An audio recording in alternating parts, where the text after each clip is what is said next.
right. So, we got to recap this here debacle that took place, a little bit over 24 hours ago, right? Was not the best situations, man, where we obviously got our heads kicked in from an NFL standpoint. And the reason why I say kicked in is because whenever you're losing by a double-digit point spread, from my perspective as an NFL alum, that is a blowout. Double-digit losses of 13 or more is a complete whooping. It's a butt kicking. We talked about it on the show yesterday with Tanisha and with Mark, man. We said, these type of beatings, when it's this type of spread, that's like the equivalent of a college team putting 50 up, man. It's like, dude, nasty. Can't have that. Now, we know it wasn't all on the defense, right? Defense was 7-3 at one point. Before they take the field, they're down 10-7, right? Obviously, with the strip sack fumble, which was kind of weird from my perspective as a pass rusher. I'm torn. Because as a pass rusher, that play felt real OG-ish. Heck, it kind of reminded me of when I hit my OG, right? Same family, right?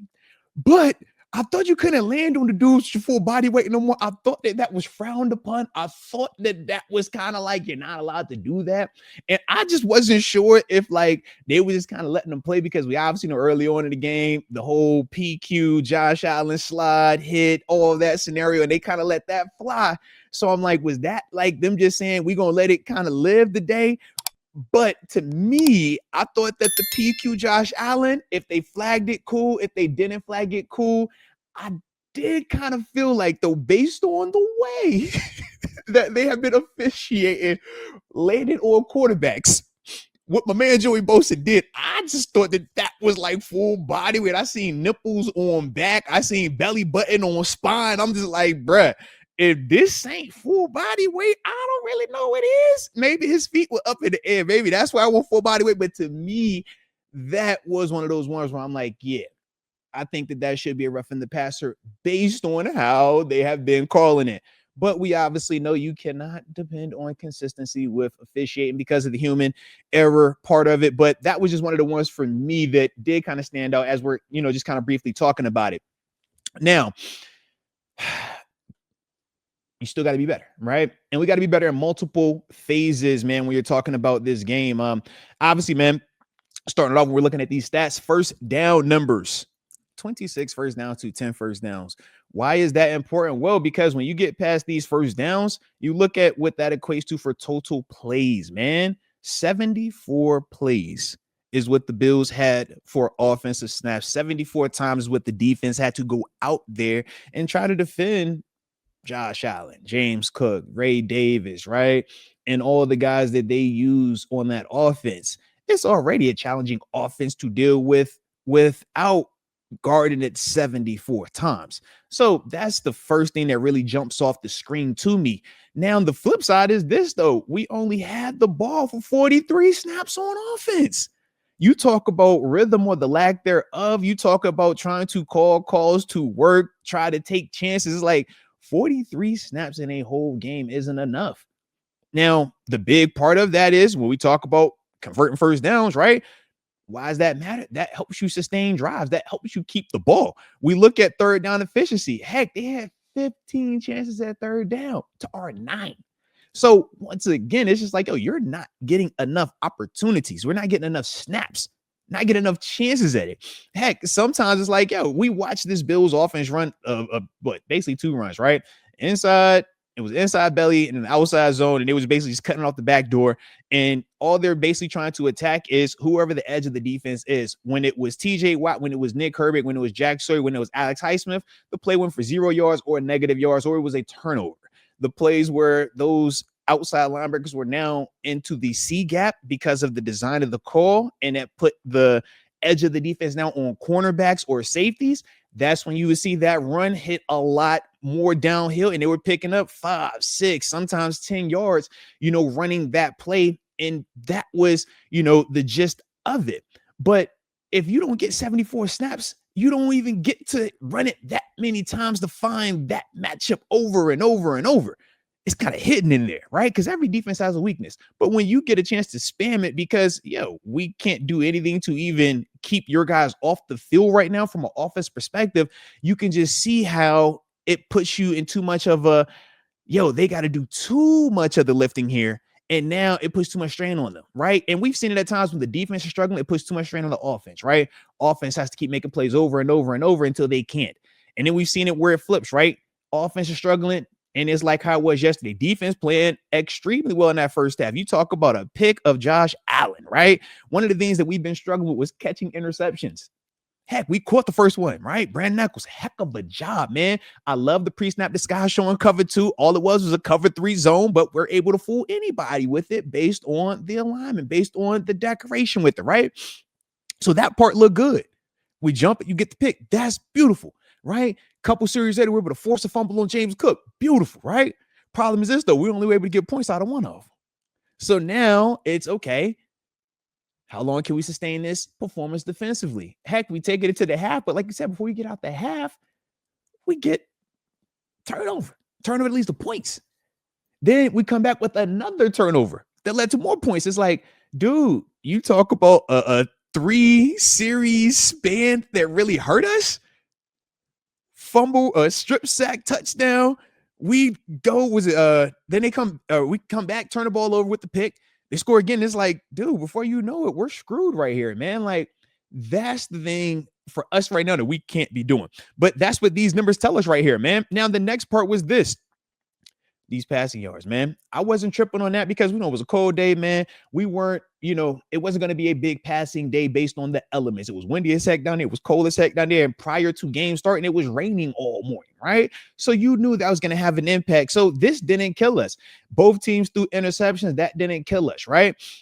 We got the sack. We got sacked once. We weren't able to get a sack on them, right? But I think we had the one QB hit. And the thing was this, right? We both were very much aware of our O-line issues and the D-line's pass rush ability, which is why both offenses operated with a quicker passing attack, what was operating with having tight ends, helping tackles, right, before they would get into their routes, because both of these teams knew that, yeah, man, there are certain areas where these D-lines could have impacts in this game. Now, the problem was this. Our D-line wasn't able to capitalize on it. Nick Herbig had a close situation. We had some times we made Josh have to flush the pocket, but as a whole, we weren't able to finish it. Whereas you look on the flip side, Joey Bosa made the big play, right? And it wasn't just the big play; it was the big play that also got him to the, got him into the end zone. So that's the stuff that, when we're talking about these numbers and what they mean, that's that part. And you see the 2 turnovers pop up at the bottom, right? We know we have to win the turnover battle. That's a part of what we do. But this rushing number 249 to 58, as bad as it looks, I know, record breaking, I know. To me, I still feel like this is a byproduct of this. Them snaps, us not sustaining drives, 3 of 9 on third down, 0 for 1 on fourth down, 43 total plays in a 4-quarter game.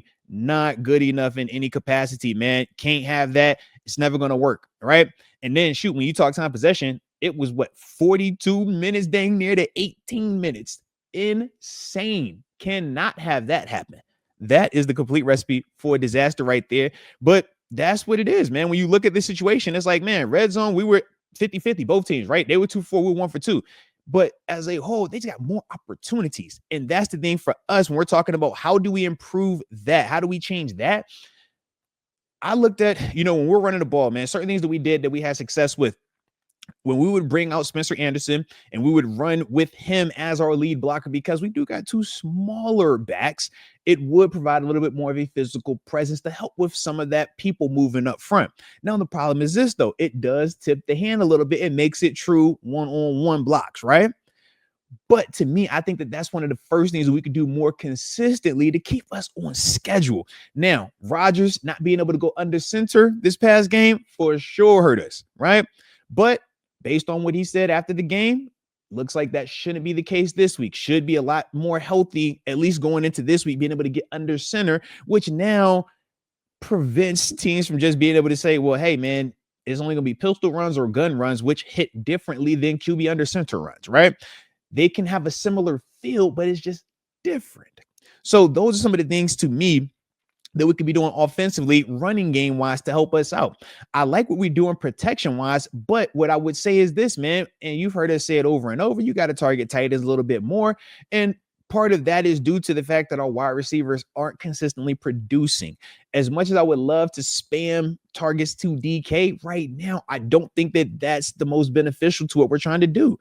He is struggling a little bit right now. So we're seeing them do certain things, right? I think the first play of the game, that quick DK just bursting out the backfield, dropping it off to him. Those type of things get him the ball in his hands where he's catching it and running. Those are the things you could implement more of. But to me, man, we got to start hitting them tight ends. We've been saying it. It's nothing new here. But I think that that's going to open it up for us. But the problem is this. We have to be consistent in terms of catching it. We saw some drops out there. When we're talking about our offense and as anemic as it has looked these past couple of weeks, all of those little details, all those little minute things, they matter. And as much as it's simple to just say, yeah, blow it up, that's cool. We could do that in 6 weeks, right? But we got a game this week. So that's what I'm trying to get us in terms of how do we make a quick adjustment for this upcoming game. And to me, that's one of the things that I think that we could just do right now that would help us and be more consistent. The other thing is this. We got to stop turning the ball over. As I've said, this is not a team that can go out there and turn it over multiple times and still be able to win. They win very close to the vest at times, right? We say we have a very small or a smaller margin for error in comparison to some other teams. But regardless of who you are, we've seen firsthand the impact that turnovers have. We've seen firsthand when you create turnovers, how it can help you beat a Patriots team who's the number one team in the league right now. It helps you beat a Colts team who is also a top team in the AFC when they want to be, right? So those things we already know, but we got to be more consistent protecting that football. That's that part of it. Now, defensively, you got to play less snaps. You got the turnovers that you're supposed to get. You were stopping the run well enough in that first half. James Cook was still having success, but as a whole, you guys are doing what you're supposed to do. The war of attrition got you, but also what I would say is this, the edges and not my traditional outside linebackers, because like I said, the runs they kept hitting were hitting when those guys had to have C-gap responsibility, and now it's on those corners. They just got to be a little bit slower to the party. And it's a tough thing because it's a longer developing run, and that's a part of the design, is to make everybody have to stay in their gap, but that gap is going to be moving, and then it's going to pop up on you at the last second. And for those DBs, it's a little bit of a surprise. But that's the design, and that's the weakness of that particular call, right? We could change that call, but then there's another weakness, something else. And now you're just playing the cat and mouse game. But that would be the one thing to me, just walking out initially and say, hey, we got to get that part squared away. If we can get that squared away, I do feel like it's a better situation out there. But defensively, you play way too many snaps. Way too many snaps. And coachings, they know this as well, man. Coachings, the coaches, all of them understand this. Heck, man, they booed the coach. They booed my dog Mike T, man. Look, I'm not with it, but if that's how people feel, that's how people feel, right? If they make a move in season, which I highly doubt they do, we'll address that then. But to me, I think this is one of those things where he gonna have his final say after these couple of games. We're gonna find out what it is, right? But got to play better as a whole.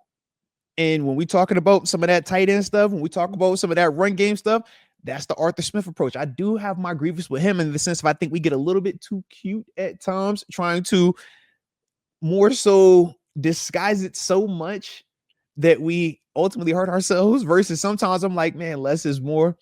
Line up, let them know what's coming. But this puts our guys in a better situation versus trying to mix match and trick. But now you got guys that aren't necessarily in their best position to make blocks.